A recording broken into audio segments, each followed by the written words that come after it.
qué bueno que usted sigue con nosotros y en nuestro programa siempre tenemos temas interesantes para usted. Me imagino que conocerá a alguien que padece de las hemorroides. Y para hablar de ese tema tenemos como invitado al doctor Mauricio Trabanino Pacas, quien es coloproctólogo y nos visita de la Gastroclínica Instituto de Enfermedades Digestivas en El Salvador.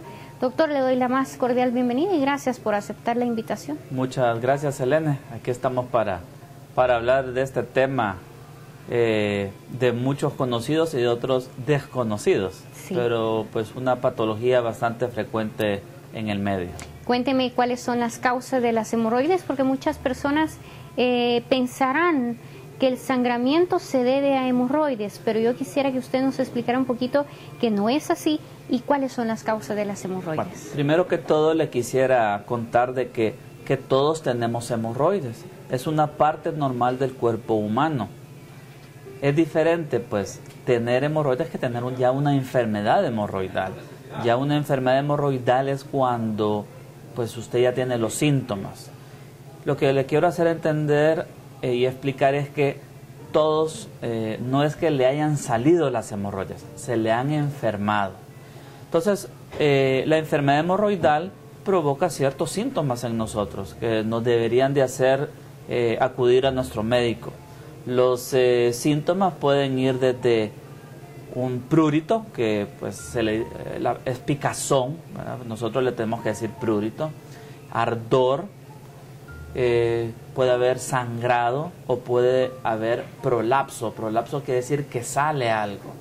Entonces la sintomatología va a depender de qué tipo de enfermedad hemorroidal tenemos, porque hay hemorroides externas y hay hemorroides internas.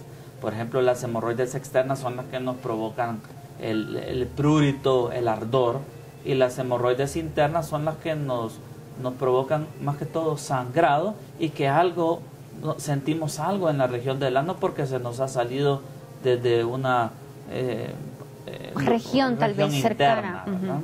Entonces, las causas de la enfermedad hemorroidal es que usted imagínese las hemorroides como unas almohaditas.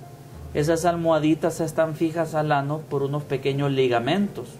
Y esos ligamentos, ya sea por estreñimiento, diarrea, andar haciendo fuerzas,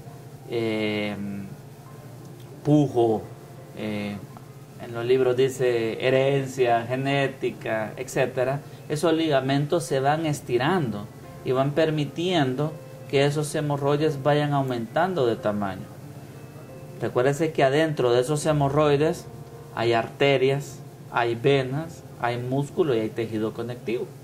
Y como esos hemorroides se van haciendo más grandes, van permitiendo que las arterias y las venas que están dentro de esas almohaditas se vayan aumentando de tamaño. Entonces llega un punto como, por ejemplo, si usted infla un globo, lo infla, se rompe. Revienta. Entonces eso es lo que pasa. Entonces los pacientes se revientan, por decirlo así, esas almohaditas, y ahí se presentan los síntomas del sangrado, del dolor, del ardor, de la picazón, del prolapso. Entonces, las causas principales, pues, los malos hábitos de la alimentación, pues le pueden dar a usted estreñimiento, las diarreas también, y básicamente eso es lo que le causa a usted la enfermedad hemorroidal.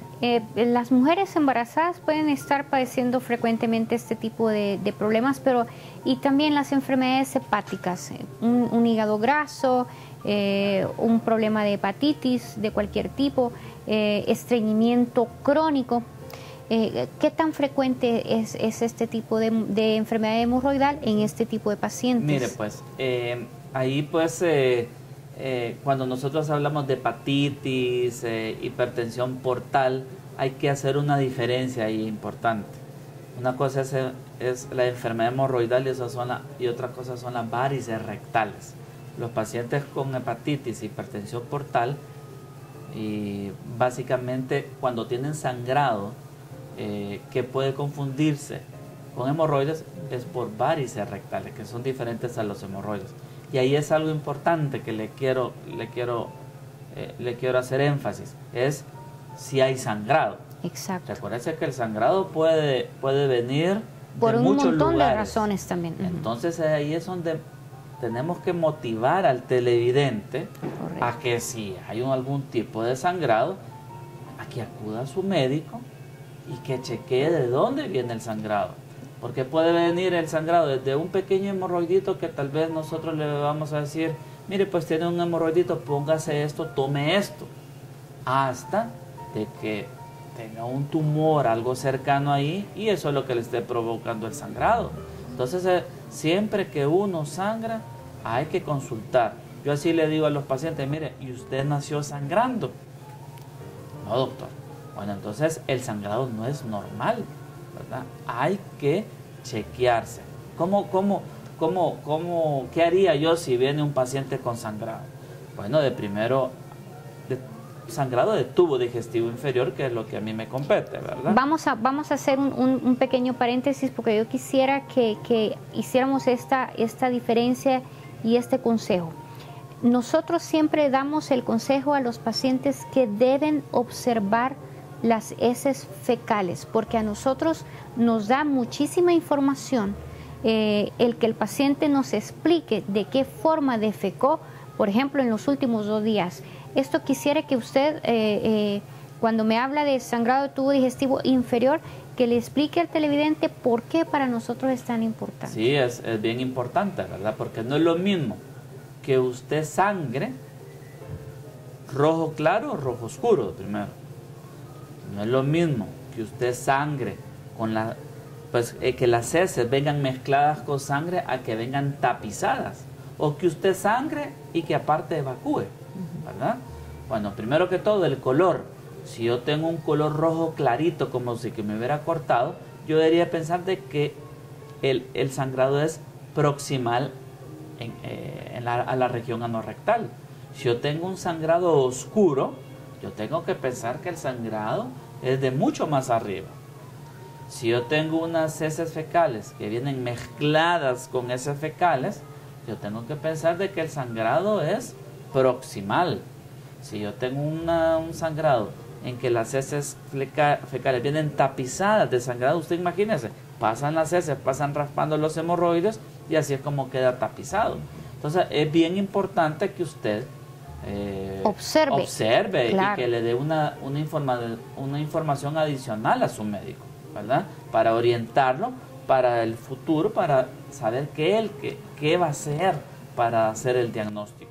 Además de los tumores, además de las hemorroides, también la enfermedad como problemas como los divertículos pueden sangrar también, ¿no? Sí, así es. Entonces, explíqueme un poquito esto. Los divertículos son unos saquitos que hay en el colon, que cada saquito tiene una arteria, y este saco sale, se mete, sale, se mete. Entonces eso lesiona la arteria que hay en cada divertículo.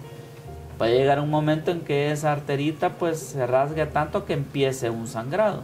Hay que recordar de que el sangrado por divertículos puede ser muy severo, que puede llegar a requerir el paciente una cirugía, ¿verdad? La palabra cirugía suena un poquito radical, ¿verdad? Le quisiera decir de que el 80% de los pacientes con sangrado de tubo digestivo inferior dejan de sangrar solitos. Pero hay que hacer un diagnóstico. Claro. Para diagnóstico tenemos desde anoscopía, que es con un aparatito para ver el ano. Tenemos una sigmoidoscopía, que podemos ver el recto y el colon sigmoides. Y aparte tenemos la colonoscopía, que ya es un estudio que se hace para ver la integridad del colon.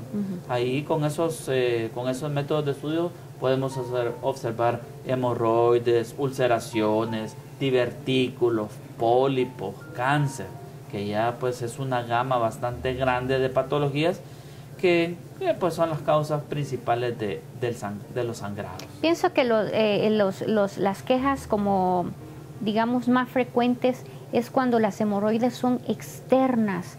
¿Qué es lo que debe hacer el paciente obviamente cuando la siente al inicio? Porque Yo conozco personas con hemorroides, es decir, la parte hemorroidal es bastante grande, pero no es que se hace así de la noche a la mañana. ¿Cuáles son los primeros síntomas de hemorroides externas y qué es lo que debe hacer el paciente? Bueno, ¿cómo puede contribuir usted para sentirse mejor?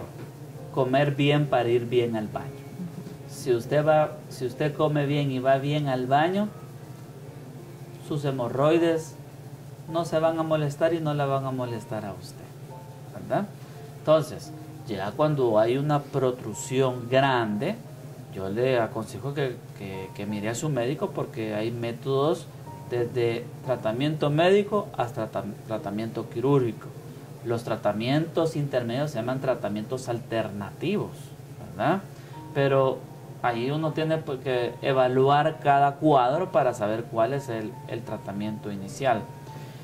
Recuérdese que cuando hay hemorroides externos quiere decir que ya los paquetes vasculares están enfermos también. Entonces hay medicamentos como los flebotónicos, ¿verdad?, que también se pueden agregar al tratamiento, pues, para fortalecer los vasos sanguíneos y así aliviar al paciente. Hay que recordar que los pacientes que operamos, porque la gente lo que le teme es a la cirugía. Siempre, pues, sí. Si a mí me fueran a operar también estuviera con temor, pues, ¿verdad? Claro. Eso es algo natural en nosotros, ¿verdad? Pero lo importante es la consulta temprana, porque es cuando nosotros podemos dar tratamiento médico y tratamiento alternativo. Y la gran minoría de pacientes que nosotros vemos son los que hay que operar. Lamentablemente, muchas veces nos tardamos en consultar demasiado y el paciente ya llega complicado. Entonces la complicación lamentablemente se trata con cirugía. O cuando hay algún problema que el paciente ya no aguanta el dolor o queda alguna deformidad. Recuérdese que la deformidad en esa región puede provocar hasta dificultad para la limpieza. Claro, no, ¿verdad? es que es una parte tan sensible también y eso es lo que hay que hacer énfasis. Si usted no es el único que en este programa hace el consejo de la buena alimentación y la buena nutrición. Y lamentablemente, doctor, el tiempo siempre se nos queda muy corto en estos temas, pero pues obviamente vamos a pedir que visiten al doctor con este tipo de problemas y a la clínica de coloproctología. Vamos a invitarles que el instituto pues obviamente trata todo este tipo de enfermedades digestivas para que cualquier cosa pues puedan consultarlo a usted, a sus números telefónicos. Sí, los esperamos pues en Gastroclínica. Gastroclínica tiene su unidad de gastroenterólogos y de coloproctólogos. Los coloproctólogos somos los que nos dedicamos a las enfermedades y cirugías de colon, recto y ano, ¿verdad? Y pues los esperamos pues para darles un consejo médico, ético, ¿verdad? Y tenemos toda la tecnología para poder hacer un buen diagnóstico. Muchísimas gracias por estar con nosotros y usted no nos cambie, que seguimos con temas interesantes en su programa Código Médico.